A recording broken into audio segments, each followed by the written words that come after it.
Hi everyone. ఇక్కడ కనిపిస్తున్న ఈ లొకేషన్ ఎక్కడ అని థింక్ చేస్తున్నారా? ఆల్రెడీ ఈ వీడియో ఇంట్రోలోనే చాలామందికి అర్థమై ఉంటుంది ఈ ప్లేస్ ఏంటని. అవును, ఇది హంపి మహానగరం. Present I went back 500 years in history explore చేద్దామని.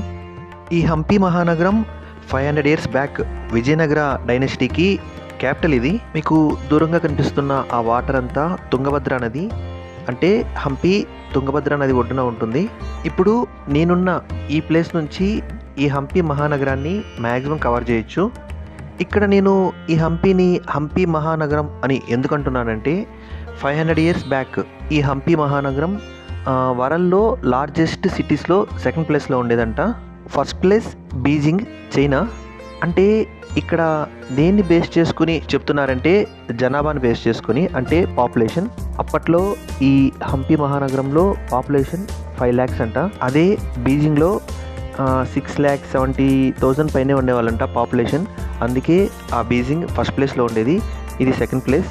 ఈ క్యాలిక్యులేషన్ వరల్డ్ మొత్తానికి 500 years బ్యాక్. ఇక్కడ కనిపిస్తున్న ఇదంతా కూడా తుంగభద్ర నదే. ప్రజెంట్ ఈ హంపి రేడియస్ 16 square miles. ఈ హంపి మన ఇండియాలో ఒక ఫేమస్ విజిటింగ్ ప్లేస్.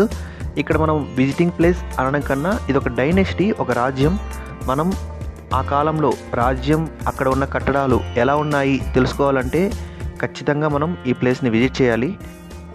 ఈ 16 square miles రేడియస్లో ప్రజెంట్ ఎవరు ఉండట్లేదు, అంటే హౌసెస్ ఏమి ఉండవు. ఓన్లీ అప్పటి కాలానికి సంబంధించిన కన్స్ట్రక్షన్స్, అవి కూడా అన్ని రూయిన్డ్, పడిపోయాయి, పాడైపోయాయి, అవి మాత్రమే ఉంటాయి. మనం ఈ హంపిలో విజిట్ చేస్తున్నంతసేపు మనకు ఆ కాలానికి సంబంధించిన ఒక డైనెస్టీలో తిరుగుతున్నట్లే ఉంటుంది. ఎందుకంటే మ్యాక్సిమం కన్స్ట్రక్షన్స్ అన్నీ అవే ఉంటాయి, ఆ ప్లేసెస్ కూడా అప్పటికి సంబంధించినటివే.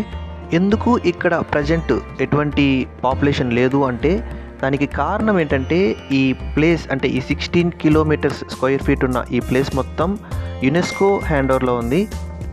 అసలు పాపులేషన్ లేదా అంటే అలాగేం లేదు, ఉన్నారు. కాకపోతే ఈ కన్స్ట్రక్షన్స్ ఉన్న ప్లేసెస్లో ఎవరు ఉండరు. కొంచెం దూరంగా వాళ్ళ హౌసెస్ ఉన్నాయి. ప్రజెంట్ వాళ్ళు అక్కడ ఉంటున్నారు. వాళ్ళు టోటల్ కూడా ఒక 3,000 లోపలే ఉన్నారు. ఇంకా ఈ విజయనగర డైనెస్టీ గురించి చెప్పాలంటే 500 years బ్యాక్ వరల్డ్లోనే ఒక గ్రేట్ డైనెస్టీ అని చెప్పొచ్చు.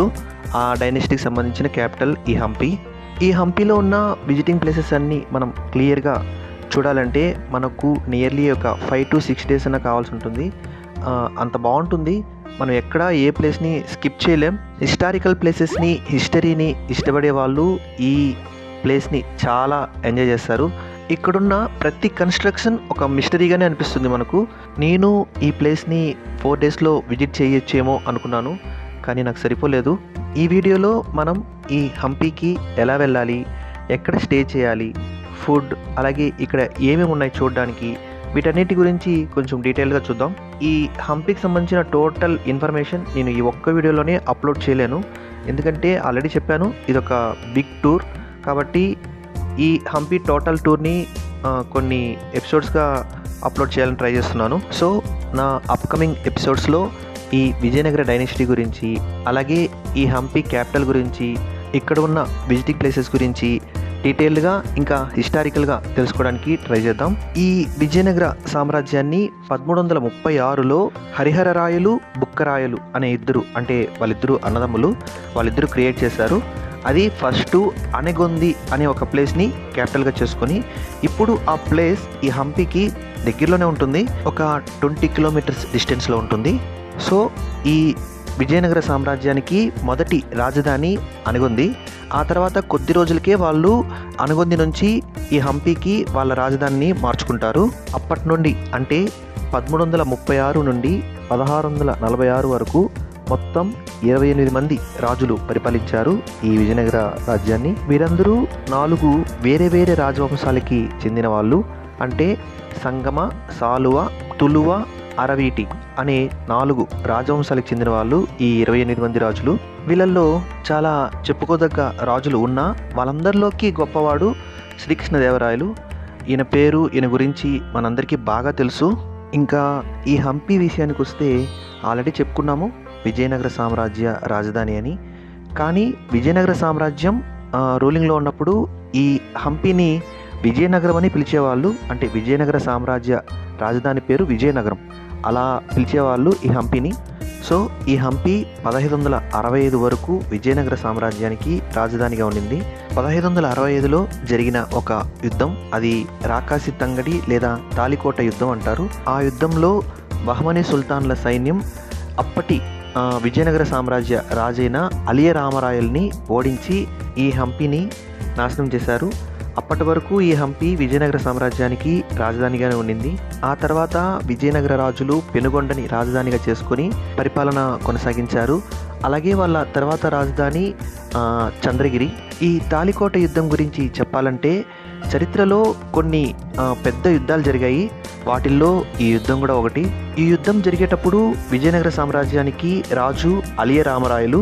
ఈ యుద్ధంలో బహమనీ సుల్తాన్లు ఈ అలియ రామరాయల్ని ఓడించి ఇంకా చంపి విజయనగర సామ్రాజ్యానికి రాజధాని అయిన ఈ హంపీకి వచ్చి మొత్తం నాశనం చేయడం మొదలుపెట్టారు. అంటే ఫస్ట్ ఇక్కడ ఉన్న సంపదని దోచుకోవడం మొదలుపెట్టారు. ఎందుకంటే ఈ విజయనగర ఎంపైర్ అప్పట్లో చాలా రిచెస్ట్ కింగ్డమ్ అంట. ఎంత అంటే రాజభవనాలకున్న గోడలు కూడా బంగారు తాపడంతో ఉండేటివంట. ఇంకా రాజులు కూర్చునే సింహాసనాలు అయితే వజ్ర వైడూర్యాలతో క్రియేట్ చేసి ఉంటారంట. అలా 3 నెలల పాటు ఇక్కడ ఉన్న సంపద మొత్తాన్ని దోచుకొని తర్వాత 3 నెలలు ఇక్కడున్న ఈ కన్స్ట్రక్షన్స్ అన్నిటినీ నాశనం చేయడం, అంటే పడగొట్టడం, పగలగొట్టడం, చివరికి కాల్చేశారంట. అలా ఈ హంపి మొత్తాన్ని నాశనం చేశారు వాళ్ళు. ఈ మొత్తం ప్రాసెస్ 6 మంత్స్ జరిగింది. ఆ విధంగా ఈ రాజ్యం మొత్తం పూర్తిగా నాశనం అయిపోయింది. తర్వాత ఇక్కడ ఎవరు ప్రజలు నివసించే వాళ్ళు కాదు. అలా నాశనం అయిపోయింది కాబట్టి ఈ హంపిని లాస్ట్ సిటీ అని కూడా అంటారు. ఈ విజయనగర డైనెస్టీ గురించి అలాగే ఈ తాలికోట వార్ గురించి నా రాబోయే ఎపిసోడ్స్లో ఇంకొంచెం డీటెయిల్గా డిస్కస్ చేద్దాం. ఈ తాలికోట యుద్ధం తర్వాత ఈ హంపి, ఈ చుట్టుపక్కల ఉన్న ప్రదేశాలను ఈ హంపి నగరానికి చుట్టుపక్కల ఉన్న రాజ్యాలు ఒక యుద్ధ భూమిలాగా ఉపయోగించుకున్నాయని కూడా విన్నాను. ఆ విధంగా కూడా ఈ హంపి నగరం ఇంకా నాశనమైందని కూడా చెప్తారు హిస్టారియన్స్. 1799లో టిప్పు సుల్తాన్ చనిపోయిన తర్వాత ఈ ప్రదేశం ఈస్ట్ ఇండియా కంపెనీ పరిపాలనలోకి వచ్చింది. అలా 1800లో స్కాటిష్ కల్నల్ కోలిన్ మెకంజీ భారతదేశ మొదటి సర్వేయర్ జనరల్ ఈయన ఈ ప్రదేశాన్ని సందర్శించేంత వరకు ఈ ప్రదేశం గురించి ఎవరికీ తెలియదు. ఈయన ఈ ప్రదేశాన్ని సర్వే చేయడానికి విజిట్ చేసినప్పుడు ఈ ప్రదేశంలో ఎక్కువ వైల్డ్ యానిమల్సే కనిపించాయంట.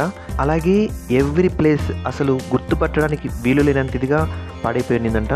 అలాగే ఈ హంపి మహానగరం ఇంతగా పాడైపోవడానికి కారణం 18th సెంచరీలో హైదరాలీ ఇంకా మరాఠా సైన్యాలు వాళ్ళ వాళ్ళు యుద్ధాలు ఇక్కడ చేసుకోవడం కూడా ఒక కారణమని ఈ కొలిన్ మెకెంజీని ఫాలో అయిన హిస్టారియన్స్ చెబుతారు. తర్వాత 1856లో అలెగ్జాండర్ గ్రీన్లా, అంటే కల్నల్ అలెగ్జాండర్ గ్రీన్లా ఈయన పేరు. ఈయన బ్రిటిష్ ఈస్ట్ ఇండియా కంపెనీలో సైన్యంలో అధికారి.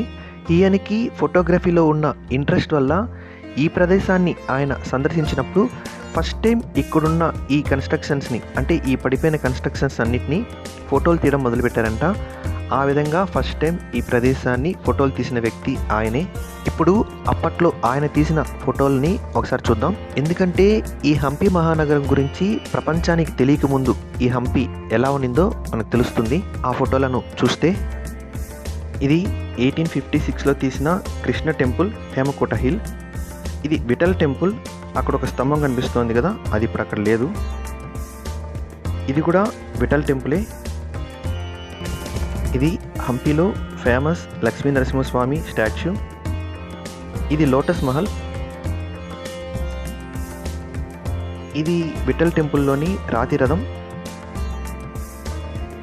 దీనిని కింగ్ బ్యాలెన్స్ అంటారు. ఇది ఎలిఫెంట్ స్టేబుల్. ఇది హేమకోట హిల్ నుంచి విరూపాక్ష టెంపుల్. ఇది హేమకోట హిల్లో ఉన్న టెంపుల్స్. ఈయనే అలెగ్జాండర్ గ్రీన్లా. ఇది ఆ కాలంలో ఆయన ఉపయోగించిన కోలోటైప్ కెమెరా. ఈ విధంగా ఈ హంపి తన అజ్ఞాతవాసంలో నుంచి మెల్లమెల్లగా బయటకు రావడం మొదలైంది. ఇక్కడ ఈ ఫోటోలో కనిపిస్తున్న వ్యక్తి అబ్దుల్ రజాక్. ఈయన విజయనగర సామ్రాజ్య కాలంలో పర్షియన్ రాయబారి. ఈయన విజయనగర సామ్రాజ్యాన్ని సందర్శించి అక్కడ ఉన్న పరిస్థితుల గురించి ఒక పుస్తకాన్ని రాశారు. ఆ పుస్తకానికి సంబంధించిన అనువాదం, అంటే ట్రాన్స్లేషన్ కాపీ 1880లో ప్రింట్ అయింది. ఆ విధంగా ఈ హంపీలో ఉన్న కన్స్ట్రక్షన్స్ గురించి డీటెయిల్స్ ప్రపంచానికి తెలిసింది ఫస్ట్ టైం.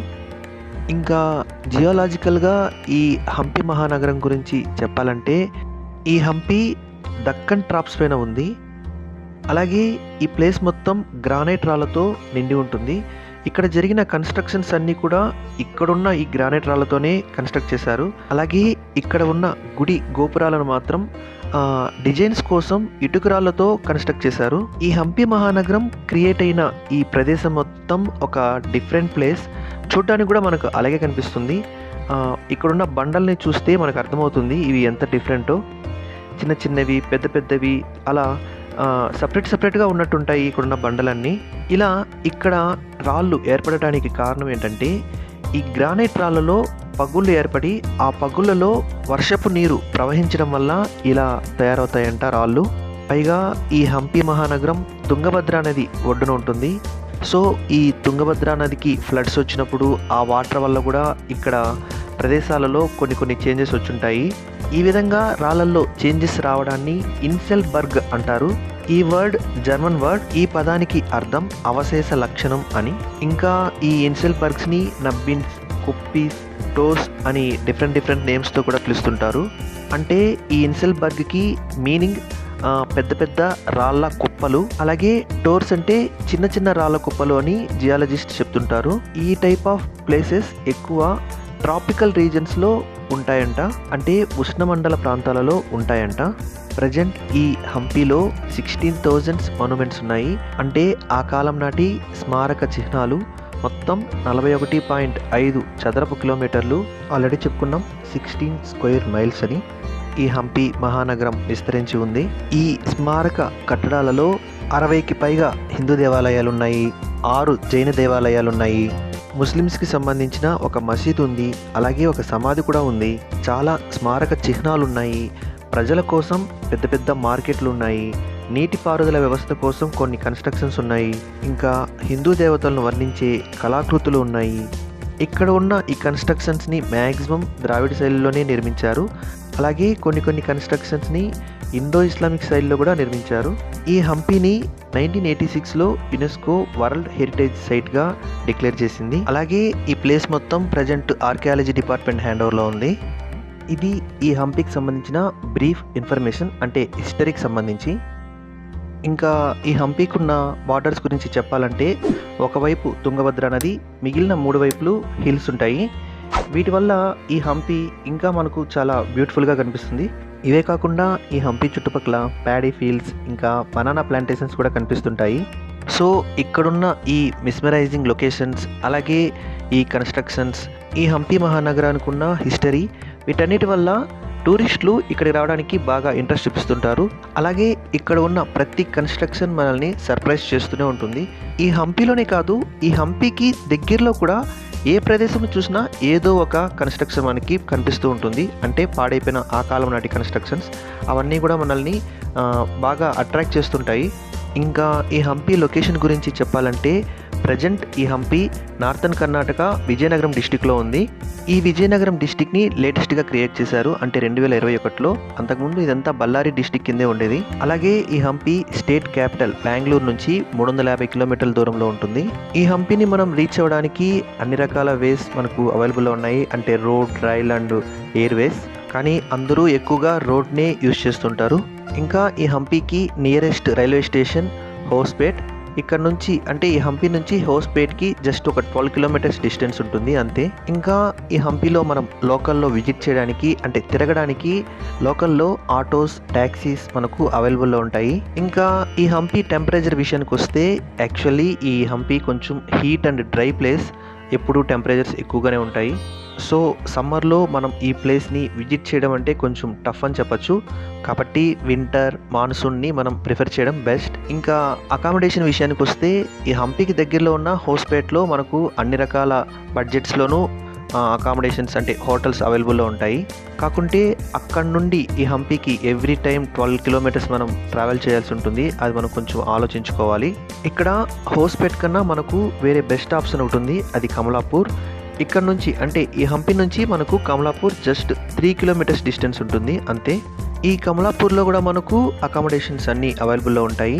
సో మనకు హోస్పేట్ కన్నా ఈ కమలాపూర్ స్టే చేయడానికి బెస్ట్ ఆప్షన్ ఇక్కడ. ఇంకా ఫుడ్ విషయానికి వస్తే ఈ కమలాపూర్లో మనకు అన్ని బడ్జెట్స్లలో ఫుడ్ అవైలబుల్లో ఉంటుంది. ఈ కమలాపూర్ ఇక్కడ ఒక టౌన్. ఇంకా ఈ హంపీలో హంపీ బస్ స్టాండ్ ఇంకా విలేజ్ అని ఒక ప్లేస్ ఉంది. ఇక్కడ కూడా మనకు మంచి అకామిడేషన్స్ బడ్జెట్లో అవైలబుల్లో ఉంటాయి. ఈ ప్లేస్ విరూపాక్ష స్వామి టెంపుల్ దగ్గరలోనే ఉంటుంది. చెప్పాలంటే ఇదొక లోకల్ షాపింగ్ ఏరియా. అలాగే ఈ హంపీలో ఇంకొక బ్యూటిఫుల్ ప్లేస్ హిప్పీ ఐలాండ్. దీనిని విరూపాపుర గద్దె అని కూడా అంటారు. ఇది ఈ హంపీలో ఒక చిన్న నదీ ద్వీపం. ఈ ప్లేస్ తుంగభద్ర నదికి ఇంకొక వైపు ఉంటుంది. హంపీని విజిట్ చేయాలనుకునే వాళ్ళు ఈ ప్లేస్ను కూడా ఖచ్చితంగా విజిట్ చేయాలి, ఎందుకంటే అంత బ్యూటిఫుల్గా ఉంటుంది ఈ ప్లేస్. ఇక్కడికి వెళ్ళాలంటే 7 నిమిషాల మోటార్ బోట్ రైడ్ లేదా 15 నిమిషాల కొరాకిల్ బోట్ రైడ్ చేయాల్సి ఉంటుంది. ఈ రెండు కూడా తుంగభద్ర నది పైన చేయాల్సిన రైడ్స్. అలా కాదు రోడ్వేలో వెళ్ళాలి అంటే ఒక 40 కిలోమీటర్స్ మనం హౌస్పేట్ మీదుగా జర్నీ చేయాల్సి ఉంటుంది. ఇక్కడ కూడా మనకు విజిట్ చేయడానికి చాలా ప్లేసెస్ ఉంటాయి. ఇంకా ఇక్కడ అకామిడేషన్ కూడా ఉంది. మనకు రెంట్కి రూమ్స్, కాటేజెస్ ఇంకా హట్స్ కూడా మనకు అవైలబుల్లో ఉంటాయి. ఇక్కడ మనకు బైక్స్ రెంట్ కూడా దొరుకుతాయి. నేను ఇక్కడికి అంటే హంపీకి వెళ్ళినప్పుడు ఇక్కడ తుంగభద్ర నదిలో ఫ్లో ఎక్కువ ఉండింది, వాటర్ ఫ్లో. దానివల్ల నేను ఈ హిప్పీ ఐలాండ్ విజిట్ చేయలేకపోయాను. మీరు ప్లాన్ చేసుకుంటే మాత్రం కొంచెం ఆలోచించి వర్షాలు ఏమన్నా ఉన్నాయేమో థింక్ చేసి తర్వాత ప్లాన్ చేయండి. మీకు పైన ఆ స్కైలో హెలికాప్టర్ కనిపిస్తుంది కదా, అది ఆ హిప్పీ ఐలాండ్లో ఈ తుంగభద్ర నది ఫ్లో వల్ల కొంతమంది స్టక్ అయ్యారు. వాళ్ళని సేవ్ చేయడానికి వచ్చింది రెస్క్యూ టీం అది.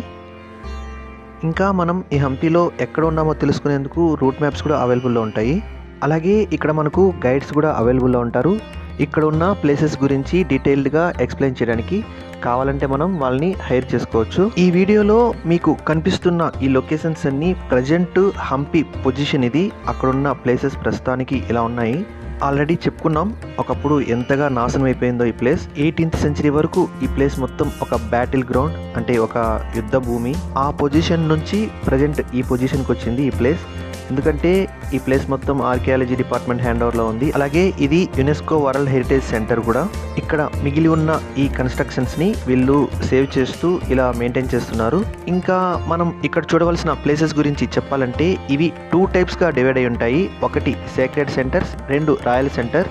అంటే ఏమీ లేదు, సేక్రెడ్ సెంటర్స్ అంటే టెంపుల్స్ ఇంకా పవిత్రమైన ప్రదేశాలకు సంబంధించిన కన్స్ట్రక్షన్స్. అలాగే రాయల్ సెంటర్ అంటే ఆ కాలం నాటి రాజులు ఇంకా వాళ్ళు పరిపాలించడానికి కావాల్సిన కొన్ని కన్స్ట్రక్షన్స్, అలాగే ఆ కాలంలో ఉన్న ప్రజలకు సంబంధించిన కొన్ని కన్స్ట్రక్షన్స్. చెప్పాలంటే ఈ హంపి డిజైనింగే అలా ఉంటుంది. అలా ప్లాన్డ్గా డిజైన్ చేశారు అప్పటి రాజులు. ఎలా అంటే ఒక ప్లేస్లో మనకు మ్యాక్సిమం ఒక టైప్ ఆఫ్ కన్స్ట్రక్షన్సే కనిపిస్తుంటాయి. అలాగే ఇంకొక ప్లేస్లో ఇంకొక టైప్ ఆఫ్ కన్స్ట్రక్షన్స్. అలా డిజైన్ చేశారు ఈ నగరాన్ని అప్పటి సివిల్ ఇంజనీర్లు. ఇప్పుడు మనం ఈ సేక్రెడ్ సెంటర్స్ కింద ఏమేమి కన్స్ట్రక్షన్స్ ఉంటాయి, అలాగే రాయల్ సెంటర్ కింద ఎటువంటి కన్స్ట్రక్షన్స్ ఉంటాయో చూద్దాం.